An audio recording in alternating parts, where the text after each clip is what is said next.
Mga master, ilang araw na lamang at November 15 na ang unang araw ng release nito pong year-end bonus at cash gift para sa taong 2023. Kaya sa episode na ito ay ginawa ko po yung mas simplified na pamamaraan ng pag-check natin kung tayo ay eligible sa uri ng bonus na ito na siya pong ini-enjoy at inaabangan ng lahat ng mga government personnel. So, pinaka-importante po na petsa sa lahat ay ang October 31. Ito po yung nagsisilbing basis natin doon sa ating eligibility sa year-end bonus at cash gift. Pagdating ng October 31, pwede na ang isang personnel ay nag-resign na o nag-retire bago man ang October 31. So, ito po yung mga empleyado ng gobyerno na nagdesisyon na mag-resign o kaya ay mag-retire bago ang October 31. So, mayroon po tayong dalawang posibleng sitwasyon. Una, by the time na sila po ay nag-retire, mayroon silang less than 4 months na serbisyo from January 1 hanggang sa sila po ay mag-resign o mag-retire. Ito yung mga personnel na yung resignation or retirement ay effective bago man ang May 1. No, so hindi po umabot ng 4 months yung service nila nitong taong 2023, kaya sila ay hindi eligible na makatanggap ng year-end bonus at cash gift. Kaya ang nakasulat po dyan, no YEB and CG. So wala silang year-end bonus and cash gift. Pero kung ikaw ay nag-retire before October 31 pero mayroon kang serbisyo na at least 4 months from January 1, kung ang inyo pong effectivity ng resignation o kaya ay retirement ay mula May 1 hanggang October 31.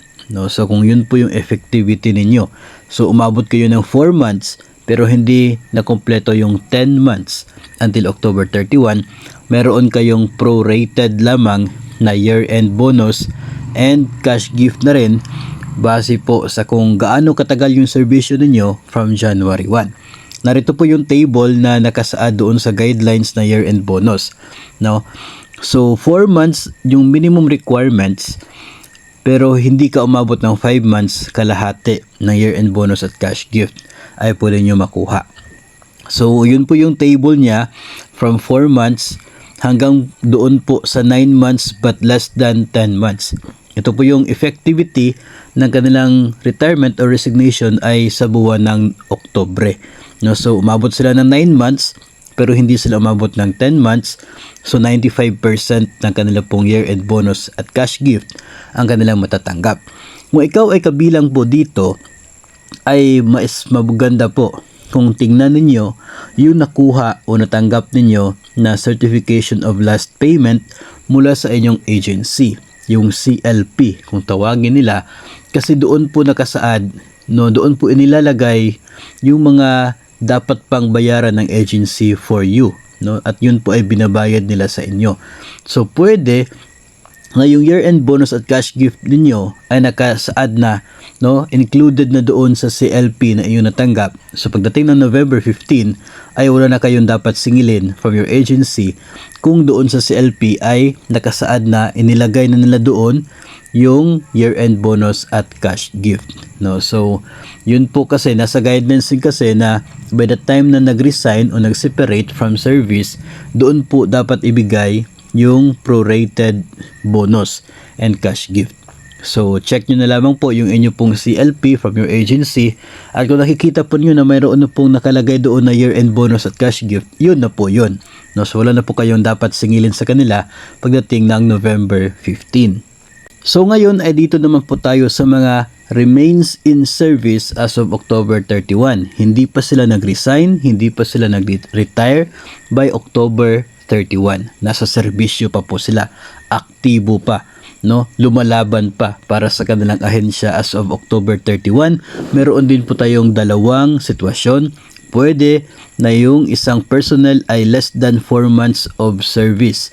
No, ito po yung mga bagong hire lamang, no, from July 2, no, from July 2 hanggang October 31 yung kanila pong pagka-hire, no, so less than 4 months pa lamang yung serbisyo nila. Walang matatanggap na year-end bonus pero meron silang prorated cash gift, no? Kasi yun nga, that's life, no? Yun po yung provision ng year-end bonus. Kung hindi ka umabot ng 4 months sa serbisyo, by the time na October 31 na, ay wala ka makukuhang year-end bonus, pero itong cash gift meron, no? So ito po yung prorated cash gift na kanila po matatanggap, no? So kung ikaw ay na-hire maybe kalagitnaan ng July, ay nasa 3 months but less than 4 months ka na bilong, so meron kang 2,000 pesos. Kung ikaw ay na-hire naman ng buwan ng Oktubre, no, less than 1 month ka pa lamang sa serbisyo, meron kang 10% or 500 pesos na cash gift na makukuha from your agency. So yun po ay para sa mga remains in service as of October 31 pero less than 4 months. Ngayon naman ay babalikan natin yung pinakita natin kanina, yung mga nananatili pa sa serbisyo as of October 31 pero nakapag-serve sila ng at least 4 months of service ngayong taong ito.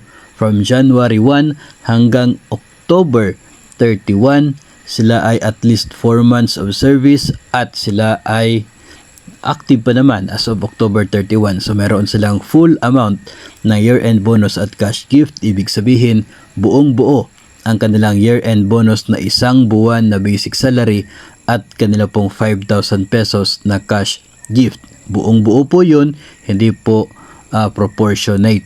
No? So yun po ang kanilang matatanggap. So most of us ay dito po, no? Meron tayong at least 4 months of service ngayong taon at aktibo pa sa serbisyo as of October 31.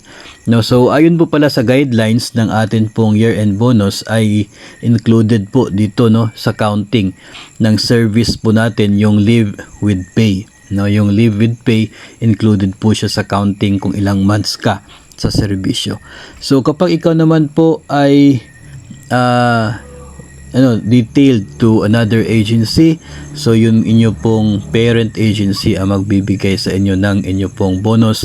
At kung ikaw naman po ay na-transfer from one agency to another ngayong taon, of course, yung bagong agency po ninyo kung saan po kayo nag-serve, no, as of October 31 or as of November 15, ganun po, yun po yung magbibigay sa inyo ng inyo pong bonus, no, kung saan po kayo nagkataon na nandoon by that time po, no. So regardless kung mag-iisang buwan ka pa lamang sa agency, kung by the time na yung petsa po ay doon na ka na sa bagong agency, so sila na po yung magbibigay ng inyo pong year-end bonus, hindi na po yung inyo pong naunang agency. At yan nga po mga master ang atin pong simplified na pamamaraan ng pag-present sa inyo ng atin pong eligibility sa year-end bonus na siya pong inaasahan at inaabangan po natin every November 15. No, good news po ngayon kasi hindi po weekend itong November 15, kaya malaki po yung chance na pagdating ng petsang yon ay talagang matatanggap natin at maibibigay ng atin pong agency yung bonus na yan. So by division office po pala yung pag-release nito if you are part of DepEd o kaya ay by school kung ikaw naman po ay nasa isang autonomous na paaralan, no. So hindi po natin masasagot kung bakit delay ang sa inyo compared sa ibang agency, so ibang division offices. So for sure kapag mga cases po na ganyan ay ang inyo pong division office yung makapagbibigay sa inyo ng exact answer, no. So sa atin po ang nakasaad lamang sa guidelines ay not earlier than November 15, so ibig sabihin hindi po foul kung ibibigay nila yan on November 16, 17, 18, wala pong problema as long as not earlier than November 15. Pero base po sa mga nakasanayan po natin, in most cases po talaga nangyayari